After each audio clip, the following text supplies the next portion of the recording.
আসসালামু আলাইকুম। আশা করি সবাই ভালো আছেন। আপনাদের দোয়ায় আমরাও খুব ভালো আছি। বিকেলে প্রিয় আর আমি হাঁটতে নতুন বাড়িতে গেছিলাম। তো দেখলাম গাছে অনেক বেগুন ধরছে। বাড়ির উঠানে বেগুন চাষ করছি আমরা। তো বিকেলে চাচি ফোন দিছিল। ফোন দিয়ে বলল যে লাউ শাক তুলতে আসবে। তো বললাম যে আসেন। পরে এসে দেখি যে লাউ গাছে বীজ দিছে। তো লাউ শাকগুলো তো আজকে তোলা যাবে না, কিছুদিন পরে তুলতে হবে। তো আমাদের আরো মূলার শাক ছিল, পালং শাক ছিল। চাচিকে বললাম যে মূলার শাক তোলেন। চাচি আবার মূলার শাক তুলে নিল।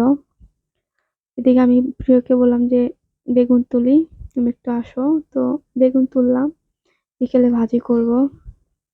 নতুন সবজি তো ভালো, তরতাজা অনেক, দেখতেও সুন্দর লাগতেছিল। দেখতেছেন অনেক বেগুন গাছ, অনেক বেগুনও ধরছে। আমাদের নতুন বাড়ির উঠানে এখন সবকিছু চাষ করা হয়েছে মোটামুটি। বাজারে এখন সবকিছুরই মোটামুটি দামও আবার দাম কমে আর দাম বাড়ে। এজন্য বাড়িতে সবকিছু লাগাইছি যাতে কেনা না লাগে। তো এদিকে দেখেন টমেটো গাছ, টমেটো ধরছে ছোট ছোট কাঁচা, এখনো সেরকম বড় হয় নাই। দেখতেছেন আপনারা, আমি দেখাইতেছি। তো যাই হোক, এইগুলো তুললাম, অনেক কটাই বেগুন তুলছি। দেখতেছেন অনেক ভালো ফ্রেশ বেগুনগুলা।